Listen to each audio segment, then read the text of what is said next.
Bom dia, bom dia, bom dia! Mais um Morning Call, o que esperar do mercado hoje.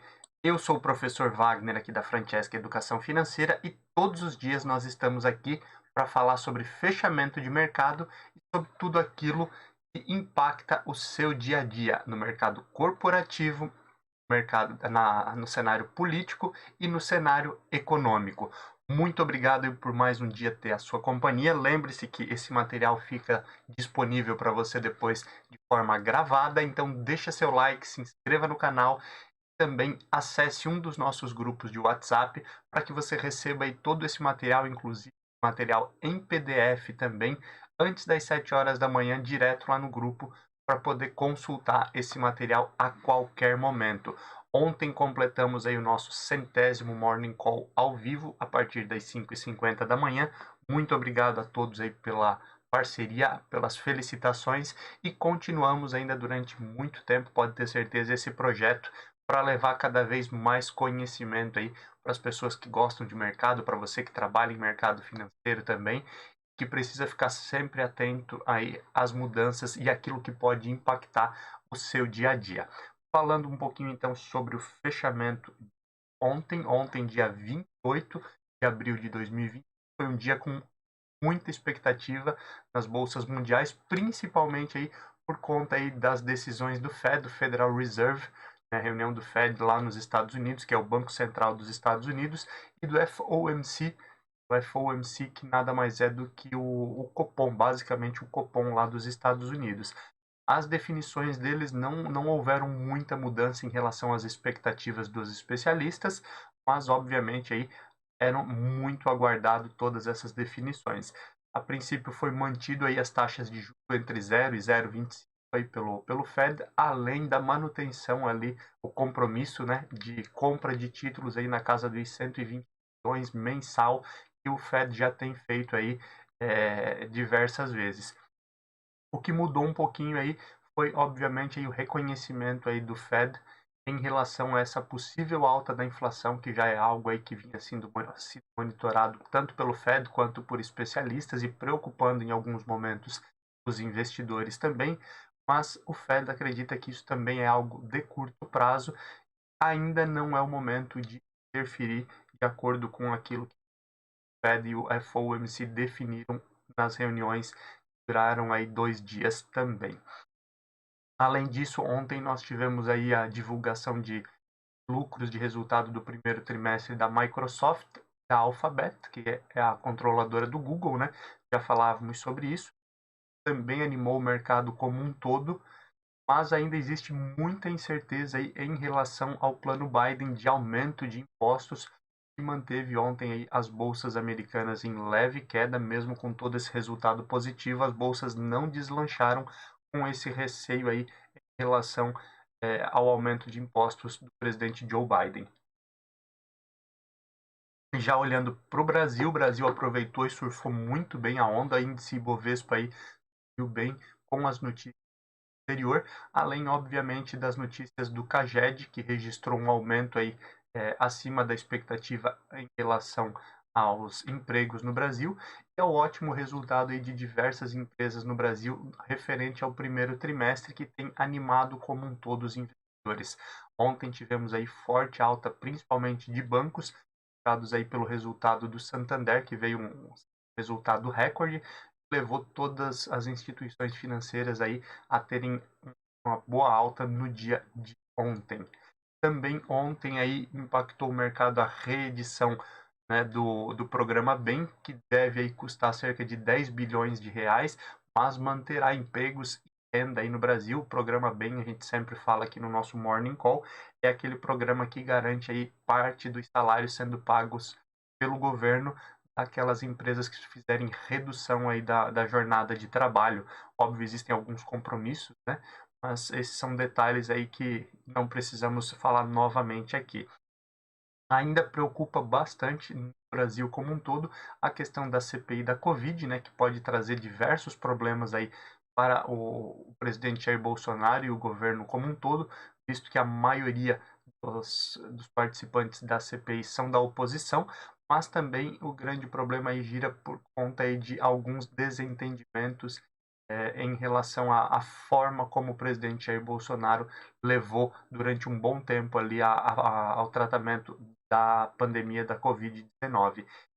O novo problema que surge aí é a investigação em torno de Ricardo Salles, que nós já falávamos ontem, né? Ricardo Salles, que é o ministro do Meio Ambiente, e a PGR recomendou que o Ricardo Salles fosse investigado ali, que talvez houvesse uma CPI, já está nos bastidores do Congresso. Na Ásia também as bolsas fecharam em cenário misto, principalmente aí por conta aí do caos que nós vivemos na Índia, né? Vamos falar um pouquinho mais aí no nosso Morning Call sobre essa questão, mas o principal é que a Índia sofre muito aí com a questão da pandemia e o Japão também tem sofrido nesse momento, e acaba aí fazendo com que as bolsas japonesas diversos dias também tenham fechado em queda. Vamos olhar um pouquinho para números como um todo. Ontem o índice Ibovespa fechou com alta de 1,39% a 121.052 pontos, retomando aí a casa dos 120 mil pontos. Como eu disse, surfou muito bem o momento. O dólar chegou aí a R$ 5,35, uma queda de 1,84%. A bolsa de tecnologia norte-americana Nasdaq fechou aí com queda de 0,28, mesmo com bons resultados no dia de ontem, né, e na semana. Aí, final de pregão, nós tivemos divulgação do Facebook também. Vamos falar um pouquinho sobre isso mais tarde. Mas a bolsa fechou com 14.051 pontos. S&P 500 lateralizando, uma queda de 0,08 a 4.183 pontos. Dow Jones, uma queda de 0,48 a 33.820 pontos. Já olhando aí para a Europa, o euro teve uma queda de 0,61%, chegando aí a R$ 6,53, enquanto aí vivemos um bom momento aí de alta também nas bolsas europeias. A Alemanha subiu 0,28, chegando a 15.292 pontos. França subiu 0,53 a 6.306 pontos.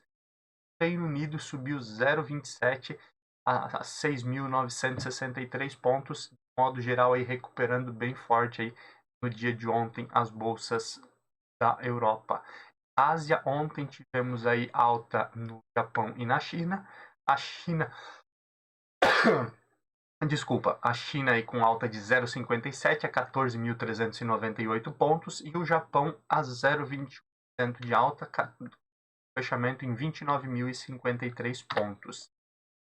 Cenário de cripto aí, depois de fortes altas, o Bitcoin ontem fechou em queda de 1,05%, inclusive talvez refletindo um pouco de alguns especialistas aí que estão colocando o Bitcoin aí como muito volátil, né? Vale a pena às vezes analisar essa questão, mas o Bitcoin aí vem subindo gradativamente nos últimos dias e ontem sofreu queda.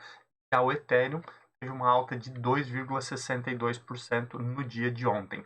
O petróleo, que continua oscilando bastante aí nos últimos dias, ontem teve uma leve alta, o Brent fechou a $66,54, petróleo futuro, e o WTI sendo negociado a $63,66.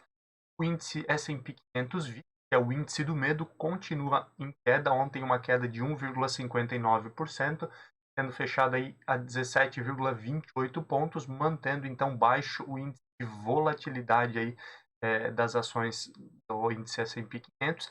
Ele é um parâmetro aí para as ações de modo geral, lembrando que quanto menor a possibilidade, né, o risco de oscilação, e automaticamente com menos oscilação, menos volatilidade, mais segurança aí para os investidores de bolsa de valores. Metais futuro, ontem nós tivemos o ouro futuro fechando sua negociação em $1.781,60, alumínio futuro fechando aí a $2.400 negociação futura, e o ferro refinado a $178,80. Já olhando aí para o fechamento das principais ações do índice Bovespa no dia de ontem, as 5 principais altas ficaram por conta de Sambionze, Santander Brasil, cresceu 8,06% no dia de ontem, fechando a R$ 40,60. Em um momento aí, como eu já falei na abertura, Santander divulgou o resultado recorde aí com uma boa alta seus lucros aí no primeiro trimestre de 2020, puxando também outras instituições financeiras. Quem também veio com forte alta foi Semig 4, fechou a R$ 14,11, uma alta de 0,85%, principalmente aí em face da possibilidade de privatização. A gente fala sobre isso também mais para frente no nosso Morning Call, que esperar do mercado. BBDC 3 e BBDC 4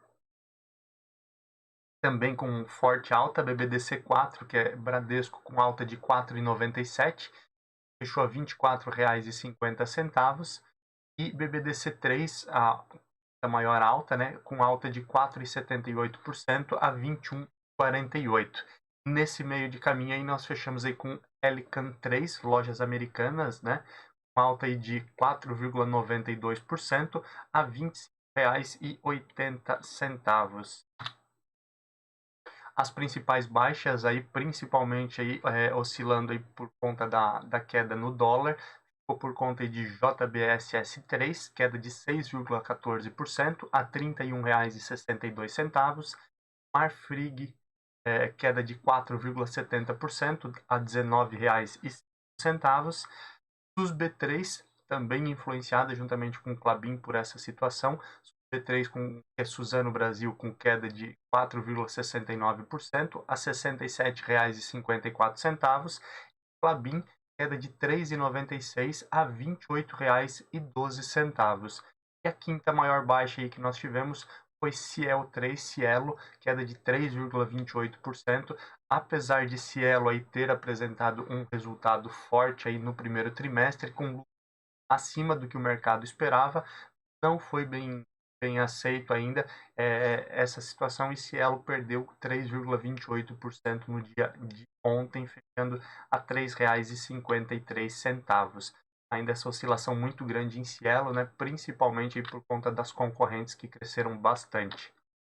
Hoje, falando um pouquinho da nossa agenda, podemos ficar de olho aí no IGPM de abril. Lembrando que o IGPM ele sempre é calculado, ele é o índice do atacado, né, a inflação do atacado. Ele vai impactar diretamente aí na questão de aluguéis, contratos de aluguéis também, mas principalmente na indústria como um todo. E o IGPM ele é calculado do dia, no caso do mês de março até o dia 20 do mês de abril, divulgado então desse mês. Automaticamente isso acontece em relação ao mês seguinte, então só para ficar claro, mas vale a pena ficar de olho nesse indicador que inclusive teve forte alta no ano passado, perspectiva aí via relatório Focus, forte alta também no ano de 2021. Já no cenário internacional, muita coisa para a gente ficar de olho, a variação do desemprego na Alemanha, que inclusive já foi anunciada nessa manhã, uma forte alta aí em relação ao desemprego e uma queda na geração de novos empregos, o que acaba prejudicando um pouco.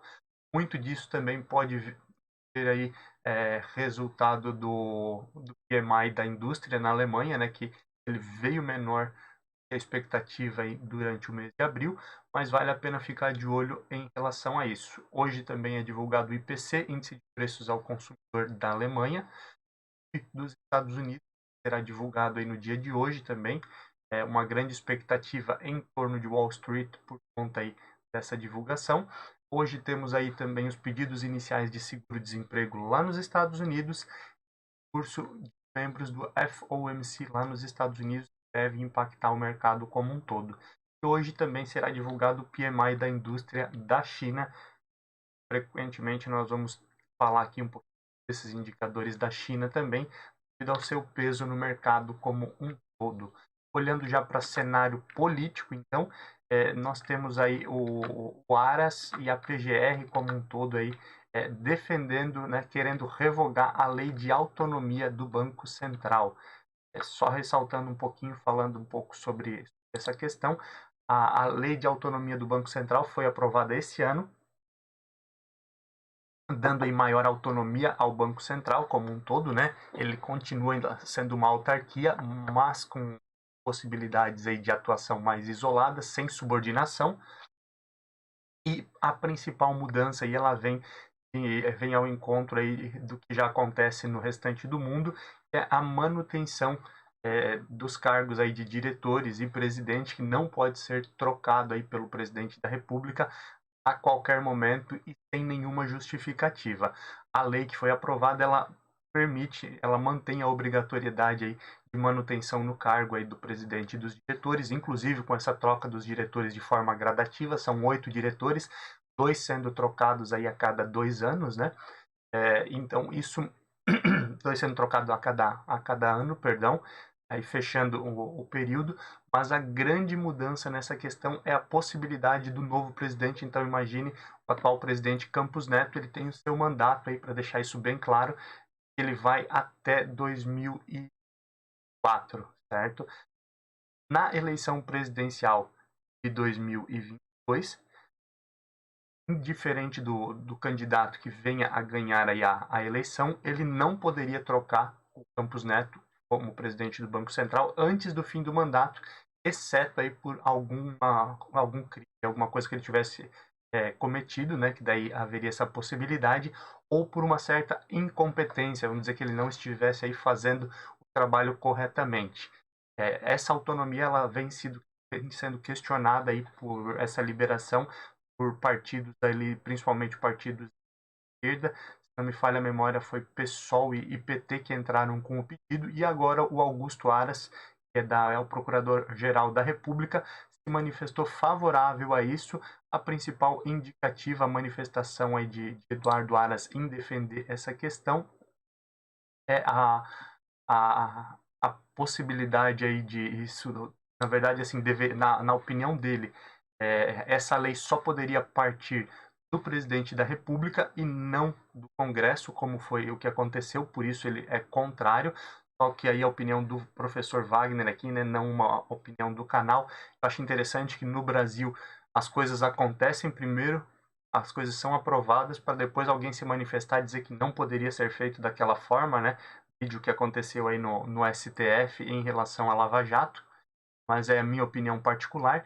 E os partidos políticos, eles alegam justamente essa questão da falta de poder do presidente da República eleito pelo povo ao assumir e não poder fazer nenhuma troca aí no Banco Central. Mas essa realidade, essa autonomia, ela já é comum aí em boa parte dos países desenvolvidos do mundo. Então, na minha opinião, né, o pessoal demorou tanto tempo para votar essa autonomia e agora aí a tentativa de voltar atrás em relação a isso, mas indiferente, isso deve movimentar o mercado como um todo. O Eduardo Cunha, se você lembra do Eduardo Cunha, foi ele quem aceitou na época o pedido de impeachment da ex-presidente Dilma Rousseff. Ele teve aí 2 condenações, né? Uma, se não me falha a memória, lá em 2016 e depois em 2017 novamente. Aí em 2018 foi condenado em segunda instância. Na época, a condenação em segunda instância, mesmo sem o trânsito em julgado, já permitia aí que fosse efetuada a prisão. Ele foi condenado então a 14 anos de prisão em segunda instância lá pelo TRF4. E aí em 2020, por conta aí da pandemia, ele foi transferido para prisão domiciliar por fazer parte do grupo de risco. E agora foi aceito então em um primeiro momento aí a possibilidade do Eduardo Cunha ele agora ser revogada a sua prisão, ficar sem tornozeleira eletrônica, né? Então podendo aí sair de casa dependendo da situação, mas ainda com a proibição de deixar o país, então ele mantendo aí o passaporte aí entregue às autoridades. O Daniel Silveira, deputado aí que nós anunciamos, inclusive na época, logo que ele foi preso aí por conta ele foi preso em flagrante ali, o ministro Marco Aurélio, se não me falha a memória, do STF, quem havia mandado prisão em flagrante, ele que fez vídeos aí ameaçando o STF, defendendo o AI-5, né, em relação à questão do regime militar que nós tivemos. Ele estava aí sendo julgado, né, ele foi liberado da prisão em flagrante, inclusive aí voltou às suas atividades normalmente, mas agora, por decisão unânime, ele vira réu quem julga ele é o STF, né? Principalmente aí por ele ter o foro privilegiado, lembrando aí que nós temos um cascateamento gigante aí, pessoas que têm foro privilegiado e aí o seu julgamento só pode ser feito pelo Supremo Tribunal Federal. Então agora ele vira réu e será julgado aí. Não foi definida essa data, mas também isso pode impactar o mercado, principalmente porque Daniel Silveira ele é da base aliada do governo, é do PSL, Rio de Janeiro, e foi um dos grandes apoiadores aí do presidente Jair Bolsonaro na eleição de 2019, perdão, né? A CPI da Covid, que iniciou e já gera muito barulho aí no mercado como um todo, convocou aí para a próxima quarta-feira o ex-ministro Eduardo Pazuello para depor, e deve acontecer aí com os seus antecessores também, mas nesse momento aí, principalmente o Pazuello, por conta da crise no final do ano, início do ano lá em Manaus. Obviamente aí os outros, como o Mandetta, e aí eu não vou lembrar o nome do ministro anterior, é muito ministro aí que já trocou, eles devem ser convocados também para depor a CPI da Covid. Além disso, como já falamos na abertura do nosso Morning Call, deputados protocolaram aí um pedido de CPI ao Ricardo Salles, o ministro do Meio Ambiente, também deve impactar e gerar transtorno para o governo Jair Bolsonaro, o governo do presidente Jair Bolsonaro. E finalizamos aí com a informação de que a Câmara dos Deputados aprovou um desconto de até 90% na negociação de dívidas de fundos regionais com a União, né? Ainda não existe um impacto de quanto isso vai movimentar, mas em um primeiro momento aí esse desconto deve ser principalmente aí por dívidas aí que já foram lançadas a prejuízo, né? Ou seja, já estão há muito tempo aí sem efetuar os pagamentos. Entrando um pouquinho no campo de economia, então, o Butantan, ele começou no dia de ontem aí a produzir a vacina Butanvac, né? Lembrando, essa é uma vacina completamente brasileira, estudo brasileiro da vacina do Butantan. Essa vacina pode ser produzida 100% no Brasil, sem a necessidade de fora do país. Ele já está na sua terceira fase, né? São 3 fases aí de tudo. Já tem uma terceira fase com grupo e, obviamente, já começou a ser produzida a vacina e aí, posteriormente, precisa ser aprovada pela Anvisa. É um segundo passo aí, mas importante analisar aí que já está na terceira fase e começou a produção da vacina, que pode ser aí no futuro também gatilho a mais para a imunização da população brasileira, principalmente sem depender de insumos internacionais. Por conta também das notícias do Fed, que nós já falamos um pouquinho lá na abertura do nosso Morning Call, né? Manutenção da taxa de juros, manutenção aí em relação à política econômica, essa estabilidade, e aí muita gente também buscando, por conta dessa estabilidade, algum risco maior em outras economias, fez com que o dólar aí, que ontem caiu 1,84%, como falamos lá na abertura, chegasse a sua mínima em 3 meses, né? O dólar, lembrando aí, chegou aí acima de 80, de 1,80, desculpa, de 5,80, né? 1,80 seria fantástico, né? Chegou acima de 5,80 nesse ano. Então, pode ter sido um pico aí. Importante olhar, então, essa mínima do dólar em 3 meses. Os Estados Unidos pediram aí que todos os norte-americanos deixem a Índia com urgência. A gente vem falando aí frequentemente aí dos casos de aumento de casos lá na Índia, né? Só para ter uma ideia, nas últimas 24 horas foram quase 380 mil novos casos, no mesmo período mais de 3.600 mortes por Covid-19 na Índia. Vem preocupando bastante a Ásia, a Europa e os Estados Unidos como um todo, inclusive com o compromisso aí de Europa e Estados Unidos de auxiliarem aí, principalmente com de vacinas aí para tentar amenizar, controlar a pandemia lá na Índia. O plano Biden, né, que a gente já falou algumas vezes, vem batendo nessa tecla aqui, o plano de aumento de impostos de Joe Biden, deve sofrer muito aí para ser aprovado, mesmo a base aliada aí deve ter dificuldade em aceitar esse aumento de impostos, visto que ele mexe aí com empresas e impostos dos mais ricos, mas caso ele consiga, os especialistas dizem que isso pode ser adotado por outras nações principalmente para repor caixa, né? Visto aí que o gasto com a pandemia foi muito alto em diversas nações do país.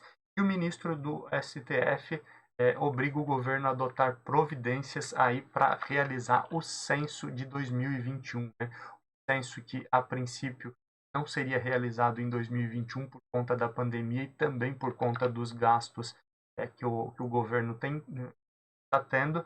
Agora o governo fica obrigado a adotar providências para realizar o censo ainda em numa expectativa aí que ocorra, talvez com uma redução aí de casos, até porque se pede isolamento e ao mesmo tempo aí ter que realizar o censo, ou talvez teria que ser mudado a ideia de como o censo é realizado no Brasil aí pelo IBGE, né?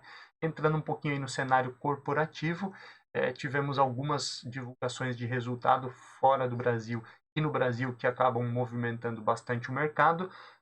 Rapidamente aqui, o Facebook aumentou seus lucros em 94% no primeiro trimestre de 2021. A VEG, que anunciou o desdobramento, que já falamos ontem, teve um crescimento aí nos 74%.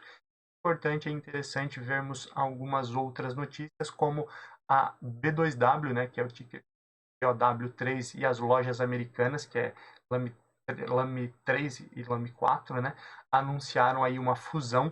E a ideia é que essa nova controladora, né, que a controladora deve ser a B2W, mas que ela também busque aí listar as ações da companhia lá nos Estados Unidos. Ainda não há uma definição se vai ser Nasdaq ou alguma outra bolsa norte-americana, mas a ideia da fusão das duas empresas é fazer algo semelhante à digitalização que já aconteceu aí com o Magazine Luiza e vem acontecendo com Via, né? Não é mais Via Varejo, é apenas Via. A Edux, né, empresa da área de educação, pagará dividendos aí na casa de 141 milhões de reais. O controlador da CEMIG, né, a gente começou a falar sobre isso lá no início, principalmente aí do nosso Morning Call, que é o governo de Minas. Ele pretende aí captar 9 bilhões com venda de ativos e uma ideia aí talvez de privatizar a CEMIG. Ontem essa ideia aí de privatização da CEMIG já rendeu aí bons frutos aí com a alta das ações da companhia. Lembrando que a CEMIG, ela já durante o ano ela se desfez de parte aí de alguns ativos que ela tinha em outros estados também. A ideia é focar somente em Minas, a ideia inicial que tinha, e agora o governo fala também em uma possível privatização da companhia de energia lá de Minas Gerais. Continuando aí a sequência de balanços aí que vão ser divulgados durante o mês e o próximo, né, referente aí ao primeiro trimestre de 2020. Hoje tem divulgação de resultados do primeiro trimestre de Duratex, Embraer, Fleury, Gol, Grendene, Locamerica, Ômega Geração, Paranapanema e CETEP. Muita coisa aí para falarmos no dia de hoje, inclusive aí passamos um pouquinho do nosso horário, mas falando um pouquinho então sobre a abertura de mercado e fechamento das bolsas na Ásia. Nesse momento, 6h20 da manhã, temos aí que as bolsas asiáticas, China fechou em alta de 0,46% às 5h30 da manhã. Olhando um pouquinho para o Japão, que também fechou em alta aí às 5h30 da manhã, alta de 0,21%. Já olhando aí a abertura de mercado das bolsas europeias, a Alemanha nesse momento está caindo 0,40%, por conta aí também desse aumento inesperado de desemprego que vem acontecendo por lá. A França, o CAC na França, 0,40%. No Reino Unido, nós temos uma alta de 0,60 nesse momento, 6h20 da manhã. Já o pré-market dos Estados Unidos, ele apresenta aí uma alta de 0,40 de Dow Jones, 0,70 praticamente de S&P 500 e uma alta possível de 1% em Nasdaq. Muita possibilidade aí, muita oscilação no dia de hoje. A tendência é que o índice Bovespa siga as bolsas norte-americanas, com a divulgação aí do Fed, com esses balanços positivos lá nos Estados Unidos, as bolsas americanas devem se recuperar e o Brasil pode seguir uma nova onda aí, quem sabe superando os 120 pontos aí, se aproximando de fechar a semana em nível diferente, talvez com recordes em relação ao ano ou melhor, desde fevereiro, né, onde nós tivemos aí as principais altas do índice Ibovespa. Obrigado por ter a sua companhia. Passamos um pouquinho do horário, mas era bastante assunto no dia de hoje, né? Obrigado. Deixa seu like, se inscreva no canal, compartilhe esse conteúdo e não esqueça que você pode acessar também aí os nossos grupos de WhatsApp para receber esse material sempre antes das 7 horas da manhã. Bom dia, bons negócios, um abraço, nos vemos amanhã a partir das 5h50 da manhã. Tchau, tchau.